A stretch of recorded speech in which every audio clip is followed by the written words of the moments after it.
तो hello guys, तो हमारा ये जनजाति विद्रोह के कारण का दूसरा टॉपिक है। पहला टॉपिक में हमने उसके राजनीतिक कारण बताए थे और इस टॉपिक में हम आर्थिक कारण बताएंगे। यदि आप इस चैनल पर नए हैं तो चैनल को सब्सक्राइब कर लीजिएगा। तो चलिए हम इसके आर्थिक आर्थिक कारण पर चर्चा करते हैं।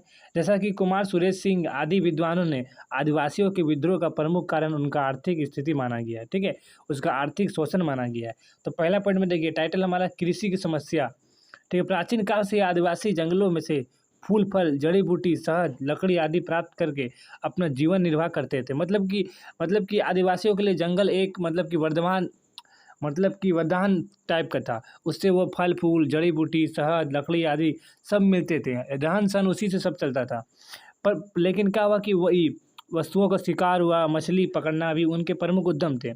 यानी कि उसके पशुओं का शिकार मछली पकड़ना उसके एक अनेक मतलब कि कार्य थे।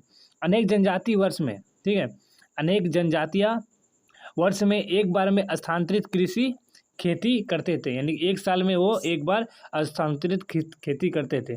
वो अपने क्षेत्र में प्रत्येक वर्ष एक नई भूमि को चुनकर उस खेत पर उस पर खेत करते थे। लेकिन मतलब कहने का अर्थ है कि जैसे कि मतलब कि संथाल लोग आज यहाँ किए खेती, तो स्थानांतरित के लिए मतलब क्या होता है कि जगह जगह बदल बदल कर, ठीक है, उसके एक बार उपयोग करने के बाद उसकी भूमि पूरी उपजाऊ मिट्टी कम हो जाती है। इसीलिए उसे उसे भूमि चेंज करना पड़ता है। यानी कि यहीं पे साफ साफ लिखा है, एक नई भूमि को चुन कर उसे खेती करना पड़ता था।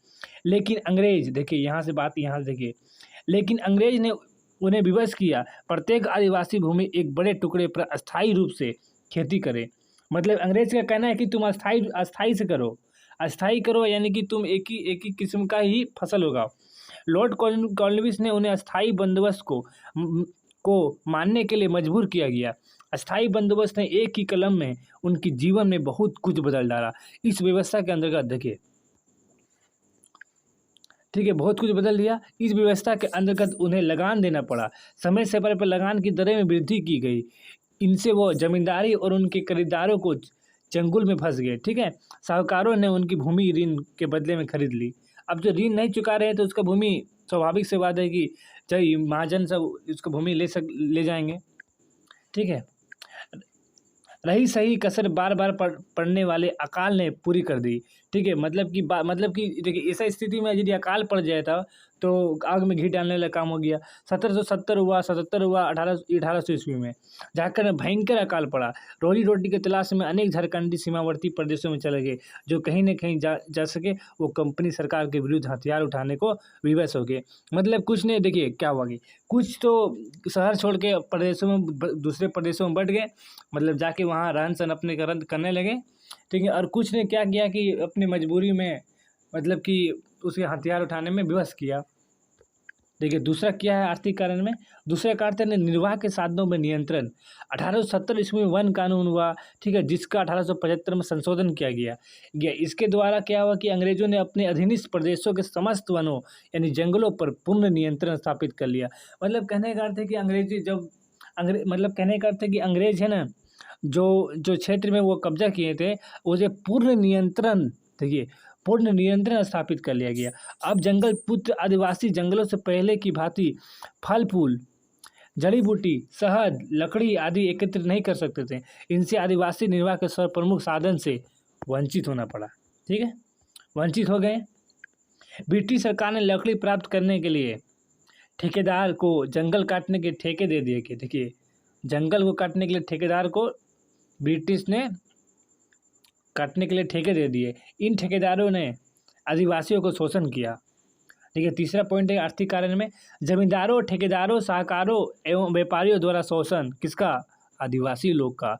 अंग्रेज प्रशासकों ने इन्हें बिचौलिया बनाया तथा इनका जमकर इस्तेमाल किया गया। इन सब ने भोले भाले सीधे साधे आदिवासियों के शोषण में कोई कसर ना छोड़ा। जमींदारों ने कड़ाई से कर वसूले, ठेकेदारों ने पेड़ काट डाले, साहूकारों ने काफ़ी ऊंचों दरों पर ऋण दिए, व्यापारियों ने वस्तुओं के सामने दाम वसूले।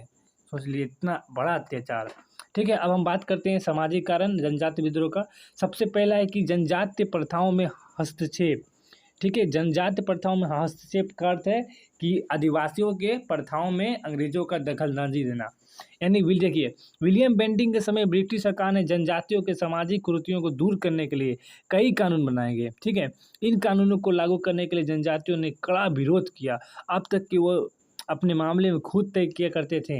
यानी कहने का अर्थ है कि पहले जनजाति कुछ अपने मामले में अपने ही खुद मतलब कि कानून बनाते थे, अपने मामले को खुद ही निपटाते थे। लेकिन क्या हुआ, अब अंग्रेज दखलंदाजी देने लगे। अपनी जनजातीय परंपरा के अनुसार अपराधी को दंड देते थे, लेकिन अंग्रेजों ने उनके इन अधिकारों को छीनने का प्रयास किया और ब्रिटिश कानून को मानने के लिए उन्हें मजबूर किया गया। इससे आदिवासियों में असंतोष पनपा, स्वाभाविक सी बात है। ठीक है। दूसरा पॉइंट है कि दिकुओं एवं आदिवासियों में सामाजिक अलगाव हो गया। ठीक है। दिकु कौन? बाहरी लोग। दिकु मतलब गैर झारखंडी, जो मतलब झारखंड के नहीं थे। आदिवासियों को, ठीक है, अपने से हीन समझते थे। ठीक है। आदिवासियों को मतलब समझ रहे हैं, मतलब कि जो स्थानीय लोग हैं और जो दिकु जो बाहर के थे, मतलब स्थानीय लोग को मतलब तो थोड़ा नीच ऊँच देखते थे, मतलब छुआछूत थोड़ा सा, मतलब कि समझ रहे हैं ना, हीन समझते थे और उनसे दूरी बनाए रखते थे। इस सामाजिक अलगाव का दुष्प्रभाव पड़ा। आदिवासी उन्हें दिकु अर्थात दिकु करने वाले, परेशान करने वाले पुकारते थे। स्वाभाविक सी बात है, वहाँ जब वो बाहर से आके यहाँ पे परेशानी करेगा तो उसे परेशान करने वाले ही कहेंगे ना। ठीक है। परेशान करने वाले कौन? दिकु।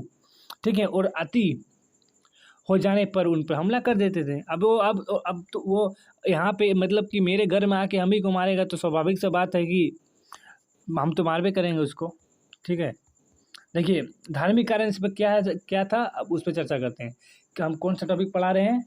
हम पढ़ा रहे हैं जनजात विद्रोह का कारण। हम पहला राजनीति पढ़ाए थे पार्ट 1 में, दूसरा में हम क्या पढ़ाए, दूसरा में पढ़ाए हम आर्थिक, ठीक है, और सामाजिक, और देखिए धार्मिक कारण। तो धार्मिक कारण में क्या होगा कि ईसाई धर्म प्रचारकों की गतिविधियाँ। यद्यपि ईसाई धर्म प्रचारकों ने विपत्तियों के समय आदिवासियों की बड़ी सेवा की। ठीक है। देखिए, विपत्ति के समय, विपत्ति जब आदिवासियों पर था तो बहुत आदर किया। कौन? ईसाई लोग। किसका?